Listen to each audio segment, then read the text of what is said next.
Let's take a look at the recently dismissed Donald Trump lawsuit in Florida. This was the one that accused Clinton, her campaign, various campaign aides, James Comey, the DNC, all kinds of people of racketeering. It was a RICO, based in RICO law, conspiracy for allegedly joining in an unthinkable plot to falsely accuse Trump of colluding with Russia in the 2016 presidential election. So it wasn't enough to lose all those 2020 election cases. They had to go back even further and bring up a 2016 case. The judge says plaintiff's theory of the case, set forth over 527 paragraphs and the first 118 pages of the amended complaint, is difficult to summarize in a concise and cohesive manner. It certainly was not presented that way. Nevertheless, I will attempt to distill it here. This case was very similar to the election cases in 2020, just a bunch of gobbledygook. It reminds me of the final Kraken, Michigan case where those lawyers ended up being sanctioned. That was like Lynn Wood, Sidney Powell, Julie Hauer. Also reminds me of the Colorado case, which was a case seeking $160 billion in damages. Something like 4 states they were attempting to sue. Facebook, the election hardware software companies, something like 10,000 unnamed John Does. Just an utterly ridiculous case that also resulted in sanctioning of the lawyers that filed that case.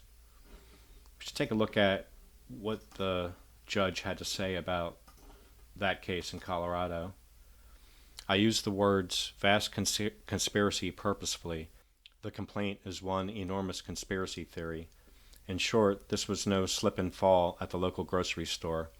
Albeit disorganized and fantastical, the complaint's allegations are extraordinarily serious, and if accepted as true by a large number of people, are the stuff of which violent insurrections are made. The personal affidavits plaintiffs attached to the original complaint recount the generalized fear and suspicion that the system is rigged and a sense that American democracy no longer works.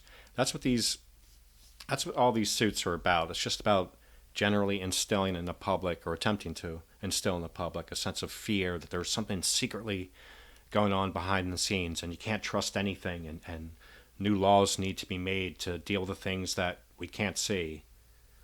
The affidavits are notable only in demonstrating no first-hand knowledge by any plaintiff of any election fraud, misconduct, or malfeasance. Instead, plaintiffs' affidavits are replaced with conclusory statements about what must have happened during the election and plaintiffs' beliefs that the election was corrupted, presumably based on rumors, innuendo, and unverified and questionable media reports. This lawsuit was filled with a woeful lack of investigation into the law and, under the circumstances, the facts. The lawsuit put into or repeated into the public record highly inflammatory and damaging allegations that could have put individual safety in danger. Doing so without a valid legal basis or serious independent personal investigation into the facts was the height of recklessness. And that is exactly what this court case here in Florida that just got dismissed was. Just a recounting and rehashing of, all of Donald Trump's fears and just nonsense. Here in the dismissed lawsuit, the judge opens with a discussion. First, the pleading itself. A complaint filed in federal court must contain a short and plain statement of the claim, showing that the pleader is entitled to relief. Each allegation must be simple, concise, and direct. Each claim must be stated in numbered paragraphs. Plaintiff's amendment complaint is 193 pages in length, with 819 numbered paragraphs. It contains 14 counts, names 31 defendants, 10 John Does, described as fictitious or unknown persons, and 10 ABC corporations identified as fictitious and unknown entities. Plaintiff's amended complaint is neither short nor plain, and it certainly does not establish the plaintiffs entitled to any relief. More troubling, the claims presented in the amended complaint are not warranted under existing law. In fact, they are foreclosed by existing precedent, including decisions of the Supreme Court. Basically, the judge is just saying, you're just giving me a bunch of garbage that doesn't even make sense, number one. And number two, by law, I should not even be looking at this. Why are you here?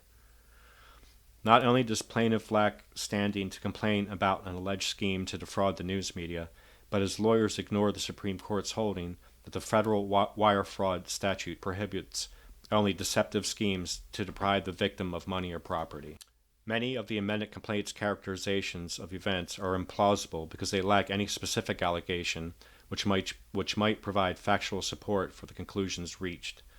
What the amendment complaint lacks in substance and legal support, it seeks to substitute with length, hyperbole, and settling of scores and grievances.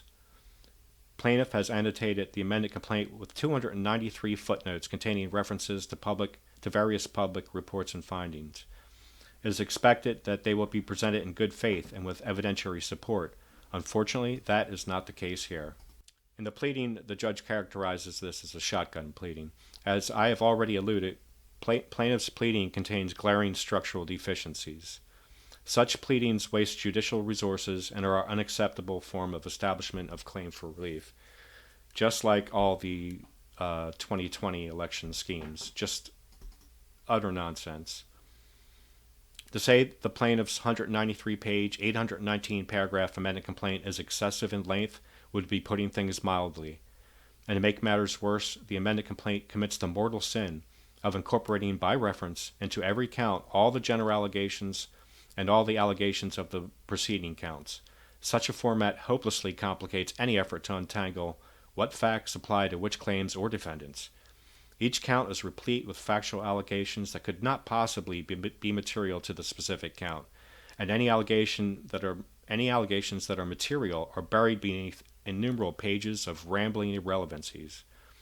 These general allegations, incorporated by reference into each count, operate as a camouflage, obscuring the material allegations of plaintiff's claims and necessarily implying that all the allegations were material to each claim.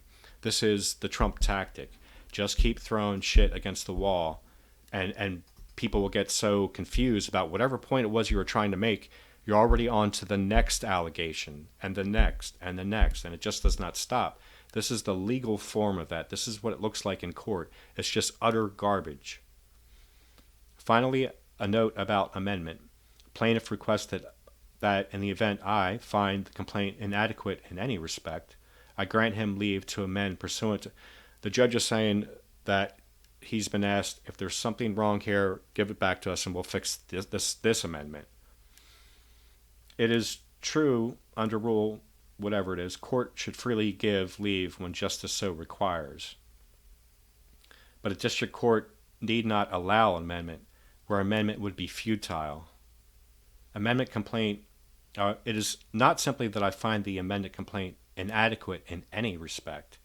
It is inadequate in nearly every respect. So originally, when Trump filed this in, April of this year, they sought to have it moved from the court it was in because this judge, Middlebrooks, was appointed by Bill Clinton in 1997. So because Hillary Clinton is one of the 47 defendants, they're offering that this judge could not possibly make a reasonable conclusion.